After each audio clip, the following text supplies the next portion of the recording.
Hello बच्चों, आज हम लोग जो टॉपिक पढ़ने वाले हैं उसका नाम डिटर्मिनेंट है। ये भी इंटरमीडिएट का बहुत इंपॉर्टेंट टॉपिक है। डिटर्मिनेंट को हम लोग हिंदी में सारणिक भी बोलते हैं। तो हम लोग डिटर्मिनेंट पढ़ेंगे। अब मैट्रिक्स के जस्ट बाद का टॉपिक है, ठीक है ना। थोड़ी बहुत मैट्रिक्स भी इसमें यूज हो। डिटर्मिनेंट क्या होता है पहले तो अपन लोगों को ये देखना पड़ेगा, फिर डिटर्मिनेंट की प्रॉपर्टीज देखनी पड़ेंगी। डिटर्मिनेंट हम लोगों ने मैट्रिक्स में भी थोड़ा यूज किया है, ठीक है ना। मैट्रिक्स का जब हम लोग इनवर्स निकालते थे तो वहां डिटर्मिनेंट यूज होता था, ठीक है ना। तो ऐसे ही यहाँ पर डिटर्मिनेंट अपन लोगों को जो पढ़ना है तो पहले तो अपन लोगों को ये ध्यान रखना है कि डिटर्मिनेंट जो होता है वो केवल स्क्वायर मैट्रिक्स का निकलता है। जो मैट्रिक्स स्क्वायर होती है, ठीक है ना, उस स्क्वायर वाली मैट्रिक्स का जो है वो डिटर्मिनेंट निकलता है, यानी वर्ग आव्यूह का डिटर्मिनेंट निकलता है। जो स्क्वायर मैट्रिक्स अपन लोगों ने पढ़ी है उस स्क्वायर मैट्रिक्स यानी वर्ग आव्यूह का ही केवल डिटर्मिनेंट हम लोग निकालते हैं, ठीक है ना। अब क्या है कि आव्यूह और डिटर्मिनेंट में क्या मतलब होता था कि आव्यूह जो अपन लोगों ने पढ़ा था यानी जो मैट्रिक्स पढ़ी थी वो मैट्रिक्स केवल रो और कॉलम का अरेंजमेंट थी, यानी केवल एक व्यवस्था थी वो रो और कॉलम्स में एलिमेंटों को लिखने की। जो अपन लोगों ने मैट्रिक्स पढ़ी थी वो मैट्रिक्स केवल एक अरेंजमेंट था, व्यवस्था थी।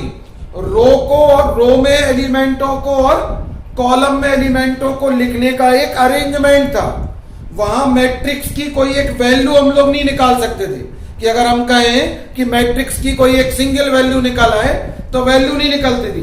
मैट्रिक्स में केवल अरेंजमेंट ही आता था हर बार, रो में और काय में, कॉलम्स में, ठीक है ना।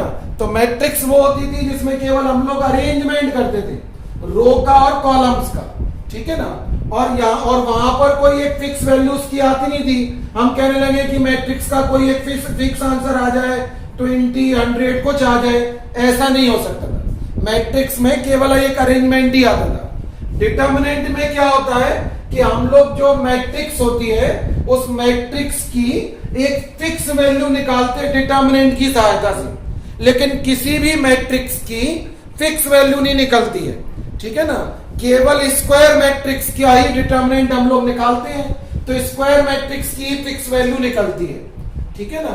तो डिटर्मिनेंट क्या होता है कि डिटर्मिनेंट जो है वो स्क्वायर मैट्रिक्स का एक पार्ट होता है। स्क्वायर मैट्रिक्स की एक फिक्स वैल्यू निकालने के लिए डिटर्मिनेंट हम लोग यूज करते हैं। याद होगा आप लोगों को कि मैट्रिक्स के लिए हम लोग इस साइन का यूज करते थे, और तो डिटर्मिनेंट के लिए हम लोग इस साइन का यूज करते हैं। अब कहने को अपन लोग ऐसा साइन मॉड में भी यूज करते थे, लेकिन ये मॉड नहीं है, ये डिटर्मिनेंट का साइन है। मॉड का साइन भी ऐसी होता, ठीक है ना, और डिटर्मिनेंट का साइन भी यही होता है, लेकिन इसको हम लोग डिटर्मिनेंट पढ़ेंगे। मतलब अगर कोई भी मैट्रिक्स जो है इस साइन के अंदर लिखी होगी तो उसको डिटर्मिनेंट ये पढ़ेंगे। मॉड का पढ़ते थे, मान लो ऐसा लिखा होता है यहाँ पर 2x + 9, तो इसको पढ़ोगे मॉड 2x + 9। लेकिन अगर कोई एक मैट्रिक्स किसी डिटर्मिनेंट के अंदर लिख दी जाएगी, ठीक है ना, इस साइन के अंदर लिख दी जाएगी तो उसको डिटर्मिनेंट पढ़ोगे, उसको मॉड ए नहीं बोल सकते, डिटर्मिनेंट ए ही बोलना पड़ेगा। अगर एक मैट्रिक्स को इस साइन के अंदर बंद कर लेंगे तो उसको हम लोग डिटर्मिनेंट कहेंगे।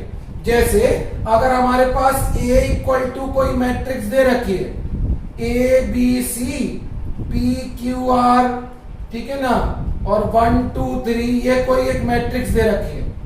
ये एक मैट्रिक्स है, मैट्रिक्स का साइन यूज हो रहा। अगर हम इस मैट्रिक्स को इस साइन के अंदर बंद कर दें तो इसको हम लोग कहेंगे डिटर्मिनेंट ए, मॉड ए नहीं कहेंगे, डिटर्मिनेंट ए। तो अब इसके साइन भी मैट्रिक्स की जगह का लगेगा डिटर्मिनेंट का। अब ये हो जाएगा ABC PQR 1 2 3, डिटर्मिनेंट का साइन आ जाएगा। तो मैट्रिक्स का जो स्क्वायर मैट्रिक्स होती है उस स्क्वायर मैट्रिक्स का हम लोग डिटर्मिनेंट निकाल सकते हैं। मैट्रिक्स हमने कहा केवल एक अरेंजमेंट होता था, ध्यान रखें, ठीक है ना। बोर्ड के प्रैक्टिकल वालों से बहुत पूछा जाता, ठीक है, भले ही वो फिजिक्स केमिस्ट्री का प्रैक्टिकल दे रहे हो, पूछा जाता मैथ लिए तो पूछेंगे बताओ डिटर्मिनेंट मैट्रिक्स में क्या अंतर है, ठीक है ना। तो मैट्रिक्स क्या होती है, केवल एक अरेंजमेंट होता है और वो कितने बाई कितने की हो सकती, ठीक है ना। मैट्रिक्स जो है वो अपन लोगों ने 1/3 2/3 चाहे इतने की पढ़ी है, लेकिन जो हम लोग डिटर्मिनेंट पढ़ेंगे वो केवल एक स्क्वायर मैट्रिक्स का ही निकलता है। तो डिटर्मिनेंट हमेशा स्क्वायर होता है। डिटर्मिनेंट या तो 2/2 का होगा या 3/3 का होगा या 4/4 का होगा, ऐसे होगा डिटर्मिनेंट, ठीक है ना। तो हमने कहा जब स्क्वायर मैट्रिक्स को इस साइन के अंदर बंद कर लेते तो हम लोग बोलते हैं उसको डिटर्मिनेंट। बाकी चीजें वही है। जब इस डिटर्मिनेंट के एलिमेंटों को हम लोग हॉरिजॉन्टल पढ़ते हैं तो इनको हम लोग क्या कहते हैं, रो। मैट्रिक्स में भी बोलते थे डिटर्मिनेंट के एलिमेंटों को जब हम लोग क्षैतिजता पढ़ते हैं, हॉरिजॉन्टली पढ़ेंगे तो इनको हम लोग रो कहेंगे। और जब इन्हीं एलिमेंटों को अपन लोग वर्टिकली पढ़ेंगे, ऊर्ध्वाधर पढ़ेंगे, तो फिर इनको हम लोग क्या बोलते हैं, कॉलम बोलते हैं, ठीक है ना। इसको पंक्ति और इसको स्तंभ हिंदी में। जब डिटर्मिनेंट के एलिमेंटों को हॉरिजॉन्टल पढ़ोगे तो उसको रो कहेंगे और जब वर्टिकल पढ़ेंगे तो उनको कॉलम कहेंगे।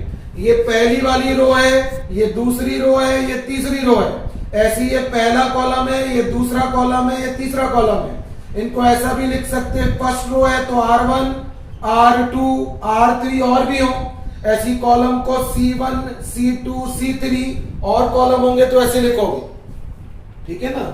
मैट्रिक्स के अंदर जैसे अपन लोग रो कॉलम पढ़ते थे, वैसी डिटर्मिनेंट के अंदर भी हम लोगों को रो कॉलम पढ़ना है, ठीक है ना।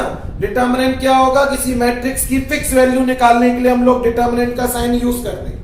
मैट्रिक्स की कोई एक फिक्स वैल्यू नहीं निकलती, वो केवल अरेंजमेंट होता है, ये ध्यान रखना, बार बार बोल रहे हैं, ठीक। फिर हमने कहा डिटर्मिनेंट को साइन से रिप्रेजेंट कर दे, डिटर्मिनेंट के लिए इतने साइन को यूज करते। या तो हम लोग लिखेंगे डिटर्मिनेंट जिसका निकाल रहे हो, ए का तो डिटर्मिनेंट ए, बी का तो डिटर्मिनेंट बी, ठीक है ना। जिसका मैट्रिक्स का निकालोगे उसको डिटर्मिनेंट करके DET ए लिख दिया तो डिटर्मिनेंट ए पढ़ोगे, इस साइन का यूज करेंगे।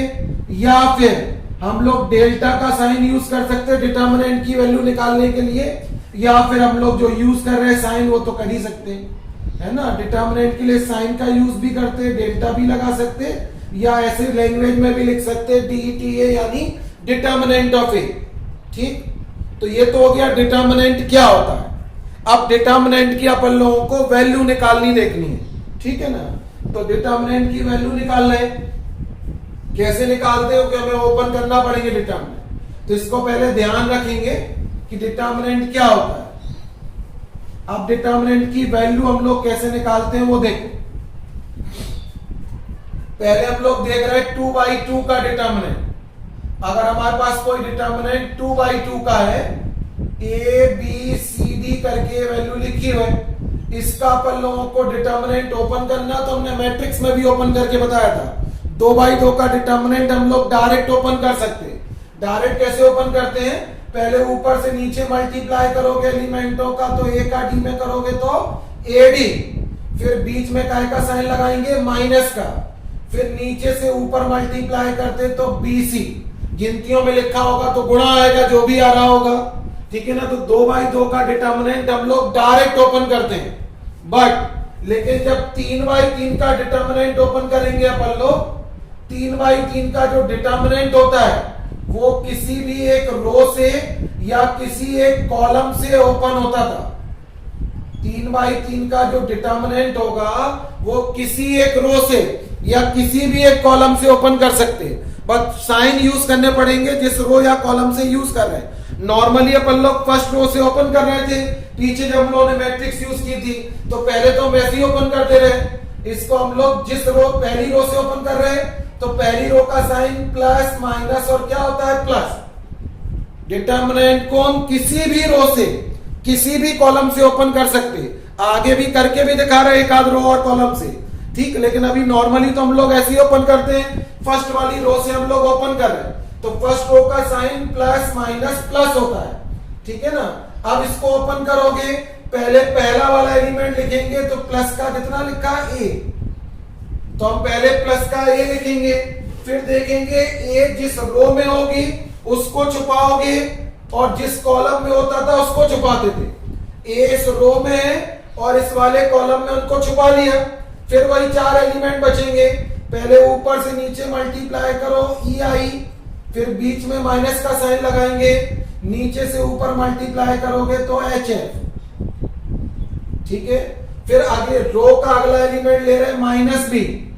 अब माइनस का जो B है वो जिस रो में होगा उसको छोड़ोगे, जिस कॉलम में होगा उसको भी छोड़ देंगे, यानी छुपा लेना। तो फिर वही 4 एलिमेंट बचेंगे, दिख रहे होंगे। पहले ऊपर से नीचे मल्टीप्लाई करेंगे तो DI, फिर बीच में माइनस, G का F में मल्टीप्लाई करेंगे तो कितना हो जाएगा GF। फिर अब तीसरा एलिमेंट लिख रहे हैं प्लस का C। ठीक है ना। अब C इस रो में है और इस वाले कॉलम में है।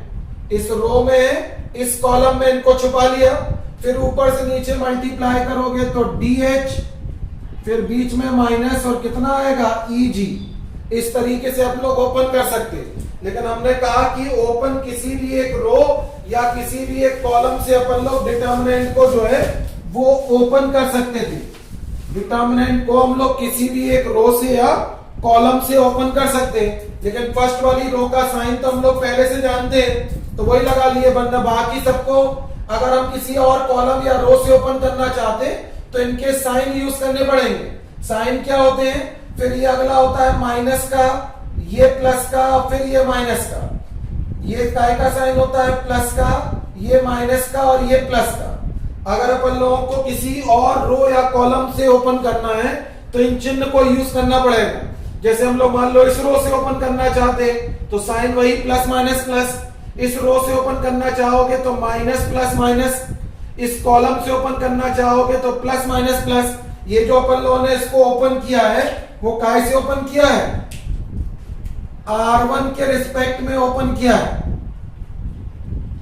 यहां पर जो अपन लोगों ने ओपन किया है वो R1 के रिस्पेक्ट में किया, R1 के सापेक्ष किया प्रसार। अगर मान लो हम C2 के सापेक्ष प्रसार करते, इसी का प्रसार हम काय के सापेक्ष कर रहे हैं?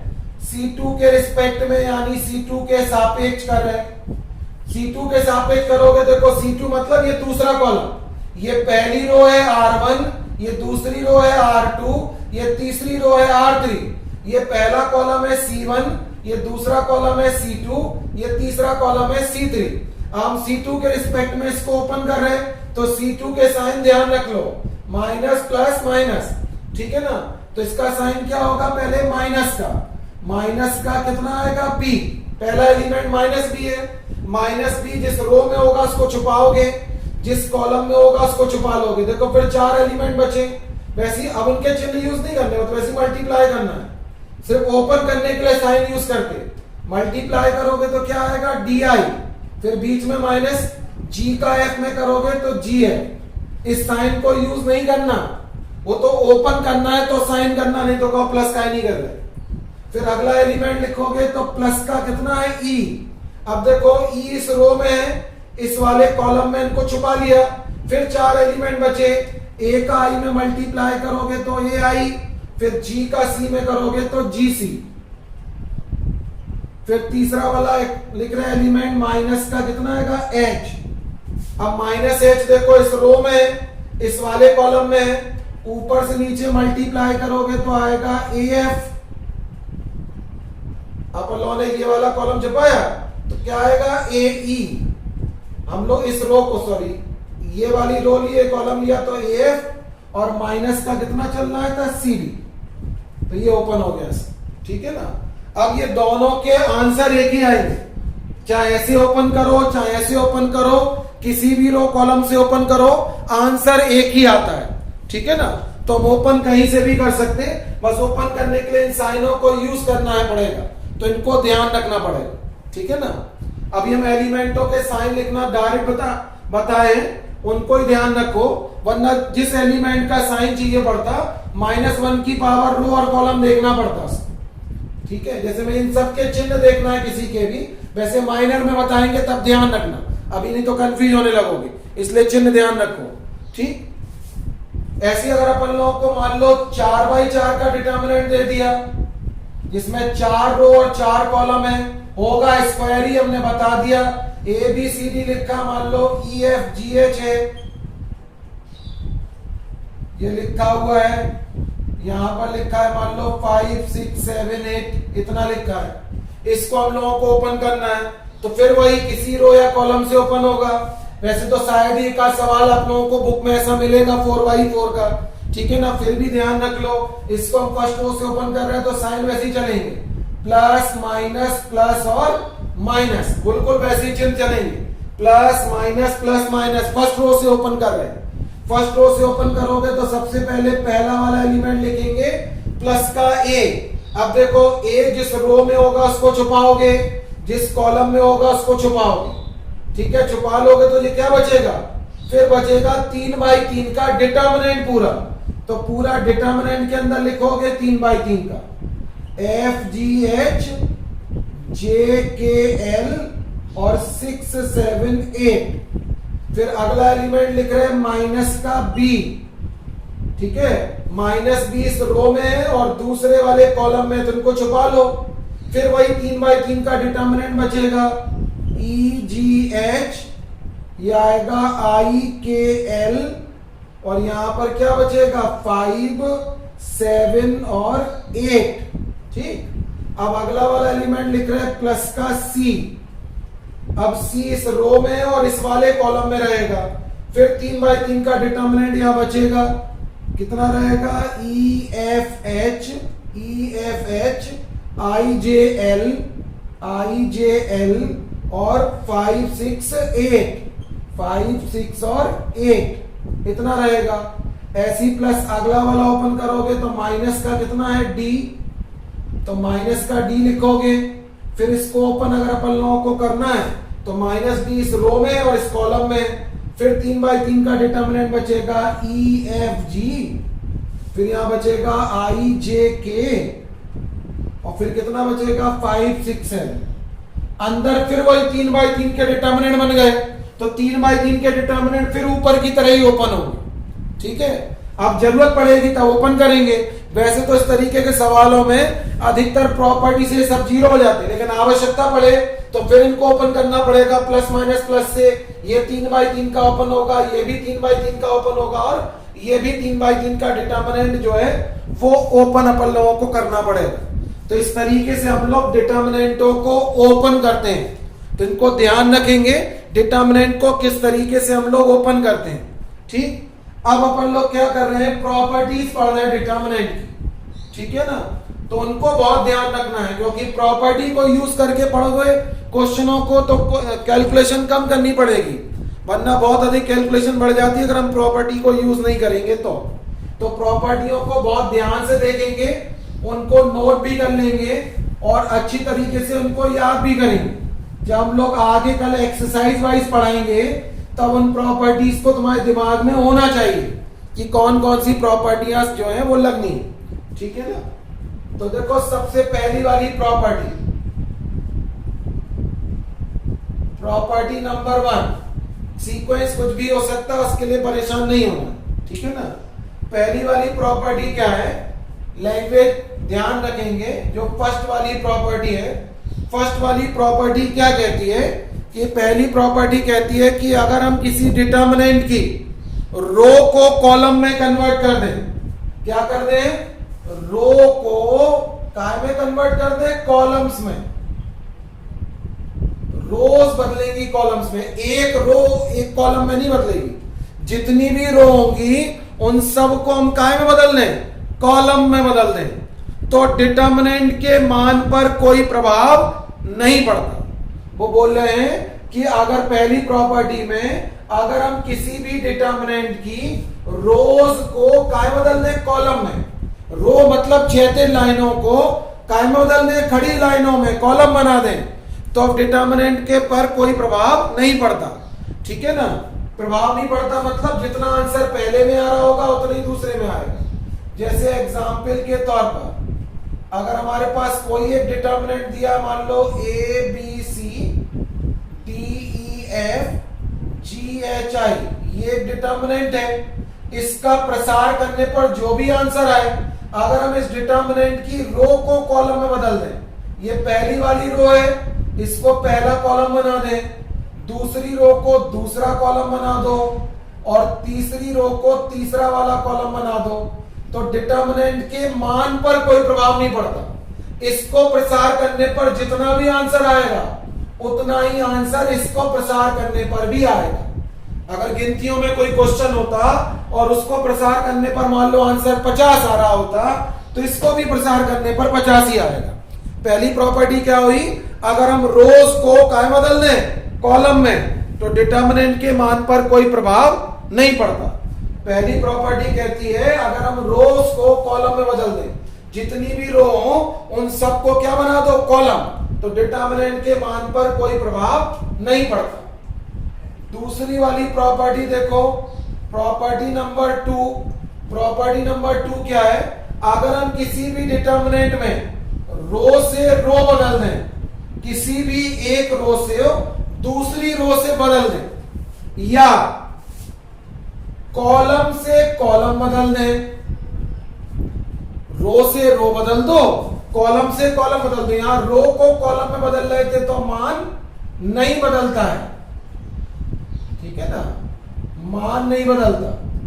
जितना आंसर यहां आ रहा होगा उतना आंसर यहां आएगा। दूसरी प्रॉपर्टी देख रहे थे, अगर हम किसी डिटर्मिनेंट की किसी एक रो से दूसरी रो को बदल दें, ठीक है ना, कोई एक रो को दूसरी रो की जगह पे लिख दें, आपस में बदल दें, या कॉलम से कॉलम बदलने लगे, रो से रो बदलने लगो, या कॉलम से क्या बदलने लगो, कॉलम बदलने लगो, तो मान तो नहीं बदलता, मान नहीं बदलता, यानी वैल्यू चेंज नहीं होती, लेकिन क्या होता, चिन्ह बदल जाता है।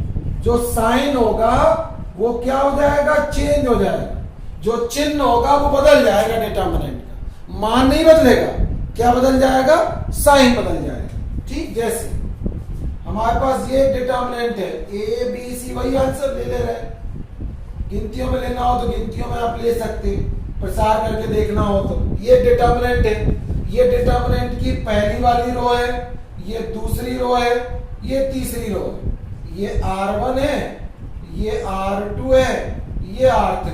हम लोग क्या कर रहे हैं, मान लो R1 और R2 को बदल रहे, R1 और R2 को क्या कर रहे हैं, बदल रहे, बदलेंगे तो देखो ये R1 है, ये R2 है, तो R2 की जगह पर R1 कर लो और R1 की जगह पर R2 कर दिया, यानी R1 की जगह पे हमने R2 लिख दिए और R2 की जगह पे R1 के एलिमेंट लिख दिए। एक ही बार बदलेगा, रो से रो बदल सकते हैं या कॉलम से कॉलम, तो हमने यहाँ रो से रो बदली, तो रो से रो बदल दोगे तो इस डिटर्मिनेंट का क्या बदल जाएगा, साइन, काय का चिन्ह आ जाएगा, माइनस का। यानी अगर इसको प्रसार करने पर उत्तर 50 आता हो तो इससे क्या आएगा, माइनस का 50। ठीक, अगर हम मान लो इतना आ गया और एक बार और ऑपरेशन लगा दें, मान लो हम C2 और C3 को बदल दें, कॉलम से क्या बदल दें, कॉलम, तो फिर इस डिटर्मिनेंट का साइन फिर चेंज हो जाएगा। अगर हमने कॉलम से कॉलम बदल दिया, ये पहला कॉलम है, दूसरा, ये तीसरा, दूसरे तीसरे कॉलम को बदल रहे, पहला कॉलम ऐसे ही है, इसको अपन लोगों ने चेंज कर दिया दूसरे और तीसरे कॉलम, तो फिर साइन चेंज होगा, तो यहाँ माइनस तो लग ही गया था, एक बार और साइन चेंज होगा तो फिर कितना हो जाएगा, प्लस, फिर बदलो तो फिर माइनस। जितनी बार अपन लोग रो से रो बदलेंगे या कॉलम से कॉलम बदलेंगे, डिटर्मिनेंट का साइन चेंज हो जाएगा। ध्यान रखेंगे ऑपरेशन एक ही बार लगेगा, रो ऑपरेशन लगाओगे एक साथ, रो ऑपरेशन और कॉलम ऑपरेशन एक साथ नहीं लगते, रो ऑपरेशन लगेंगे फिर अगली लाइन में भले ही तुम कॉलम लगा लो, लेकिन एक साथ में रो ऑपरेशन लगा सकते या कॉलम ऑपरेशन लगा सकते, दोनों एक साथ नहीं लग सकते। तो देखो हमने यहाँ रो से रो बदली तो अगली लाइन में कॉलम से कॉलम बदली, ठीक है ना। तो ये ध्यान रखा, पहली प्रॉपर्टी क्या हुई कि अगर हम रोज को कॉलम में बदल देंगे तो डिटर्मिनेंट का साइन चेंज नहीं होता है और मान भी चेंज नहीं होता है। लेकिन अगर हम रो से रो बदले या कॉलम से कॉलम बदले तो मान नहीं बदलता, लेकिन क्या बदल जाता, चिन्ह। ध्यान रखना है, ठीक है ना। अब प्रॉपर्टी नंबर तीसरी देखो, प्रॉपर्टी नंबर 3। प्रॉपर्टी नंबर 3 कौन सी है, प्रॉपर्टी नंबर 3 में हम लोगों को क्या करना है कि यदि किसी डिटर्मिनेंट की कोई भी दो रो या दो कॉलम एक जैसे हो जाए, ठीक है ना, किसी भी डिटर्मिनेंट की कोई भी दो रो एक जैसी लिखी हो या दो कॉलम एक जैसे लिखे हो, ठीक है, जैसे इसमें देखो पहली वाली रो और तीसरी वाली रो एक जैसी लिखी या दो कॉलम एक जैसे लिखे हो, डिटर्मिनेंट की कोई भी दो रो या कोई भी दो कॉलम अगर एक जैसे लिखे हो, ठीक है ना, तो उस डिटर्मिनेंट का मान जो है वो 0 होता है। फिर उसको हमें ओपन करने की जरूरत नहीं।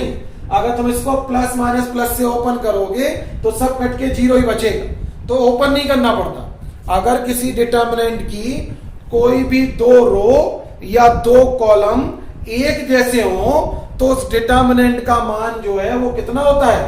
0 होता है, 0 होता है। ठीक, एक बार और 0 होता है डिटर्मिनेंट का। अगली प्रॉपर्टी में नेक्स्ट प्रॉपर्टी क्या कहती है? अगर किसी डिटर्मिनेंट की कोई एक रो पूरी 0 हो जाए या पूरा एक कॉलम 0 हो जाए, ठीक है, तब भी डिटर्मिनेंट का मान 0 होता है। जैसे मैं लिख दिया 0 0 0 PQR 50 100 1000 कितना लिख दिया, तो अभी इसका मान क्या होगा? 0, क्योंकि इसका ये पूरा एक कॉलम 0 है। कोई भी कॉलम हो सकता, वो पूरा 0 हो या कोई भी एक पूरी रो 0 हो, तो अभी डिटर्मिनेंट का मान कितना होता है? 0। तो डिटर्मिनेंट का मान 0 कितने बार हुआ? 2 बार। अगर किसी डिटर्मिनेंट की दो रो या दो कॉलम एक जैसे हो तो डिटर्मिनेंट का मान 0 होता है, 0 होता है। या फिर डिटर्मिनेंट की पूरी एक रो 0 हो या पूरा एक कॉलम 0 हो, तब भी उस डिटर्मिनेंट का मान कितना होता है? 0 होता है। ठीक है ना?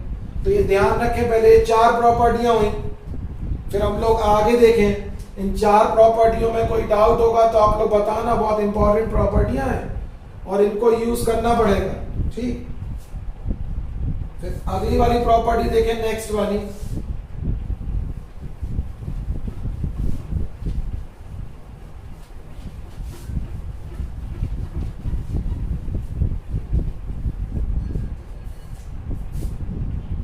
नेक्स्ट वाली प्रॉपर्टी क्या है कि जो डिटर्मिनेंट होता है वो डिटर्मिनेंट में अगर अपन लोग कॉमन लें, जैसे मान लो लिखा हुआ है MA MB MC, ठीक है ना, और यहां पर लिखा हुआ है मान लो PD PE PF, ठीक है ना, मान लो लिखा हुआ है ZX ZK Z, ये कोई एक डिटर्मिनेंट अपन लोगों को दिया हुआ।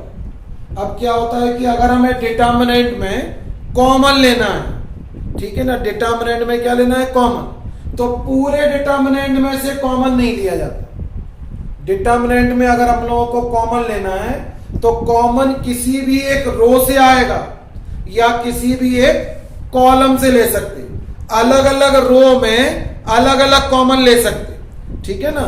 पूरे डिटर्मिनेंट में कॉमन नहीं ले सकते, जबकि मैट्रिक्स में अपन लोग पूरी मैट्रिक्स के एलिमेंटों में से कॉमन ले सकते थे या उसी को बोल सकते मल्टीप्लाई कर सकते थे। तो जो कॉमन लेने की बात हो रही वही मल्टीप्लाई में भी होगा कि अगर डिटर्मिनेंट में हमें किसी से मल्टीप्लाई करना है तो वो किसी एक रो में हो सकता है या कॉलम में, पूरे डिटर्मिनेंट में मल्टीप्लाई नहीं होता। ऐसी मैट्रिक्स में जबकि सब में होता था, तो ऐसी कॉमन लेने की बात होती है कि अगर हमें कॉमन लेना है तो किसी एक रो में से आ सकता है या एक कॉलम में से आ सकता, पूरे डिटर्मिनेंट में से कॉमन नहीं आ सकता, ठीक है ना।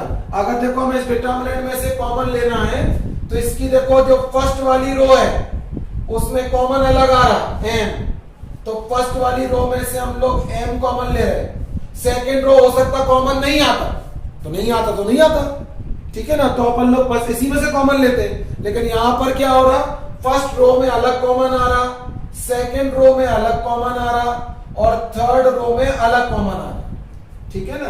तो इनको कॉमन ले लिया। फर्स्ट रो में कितना कॉमन आ रहा था? m, तो फर्स्ट वाली रो में m से डिवाइड कर देंगे। दूसरी वाली रो में कितना कॉमन आया था? p, तो इसमें p से डिवाइड कर दो। तीसरी वाली रो में z कॉमन आया था तो z से डिवाइड कर दो।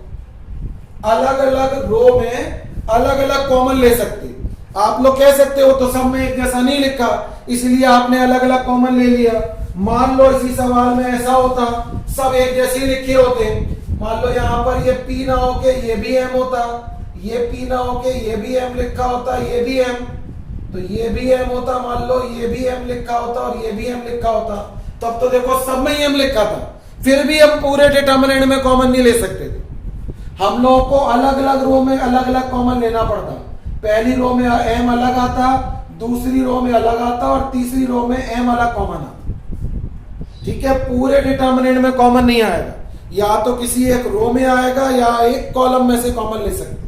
अलग अलग रो में अलग अलग कॉमन हम लोगों को लेना पड़ेगा। ठीक, ये ध्यान रखना। फिर अगली प्रॉपर्टी देखो, 6 नंबर बहुत इंपॉर्टेंट प्रॉपर्टी है, कॉमन लेने में बहुत यूज करना पड़ेगा। किसी भी प्रकार की प्रॉपर्टी में आप लोगों को कोई भी दिक्कत हो तो जरूर बताएं, ठीक है ना, क्योंकि क्वेश्चन करते से पहले अपन लोगों को प्रॉपर्टी अच्छी तरीके से आनी चाहिए। ठीक, अब 6 नंबर वाली प्रॉपर्टी देखो। 6 नंबर वाली प्रॉपर्टी क्या कहती है, डिटर्मिनेंट में अगर मान लो किसी भी एक रो या एक कॉलम में 2 या 2 से ज्यादा एलिमेंट लिखे हुए हैं,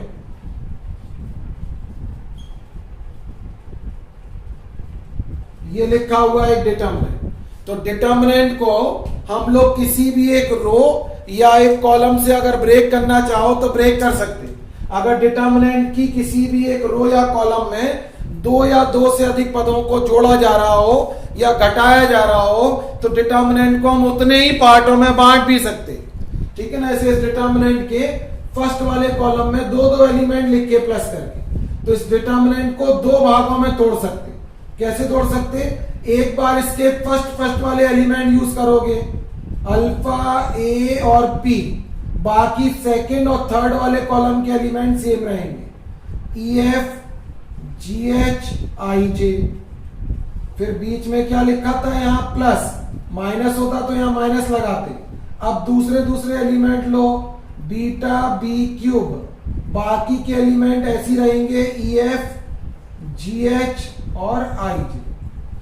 ठीक है ना, इतना ध्यान रखें। इनमें कोई भी अगर तुम लोगों को समझ में नहीं आई हो तो हमने कहा बता सकते हैं। पहले इतनी प्रॉपर्टियां अपन लोग अच्छी तरीके से पढ़ लें, फिर कल हम लोग बताएंगे रो से रो, कॉलम से कॉलम कैसे माइनस करते हैं। इतना पहले सब लोग पढ़ के रखेंगे। ठीक है ना, थैंक यू फॉर वॉचिंग।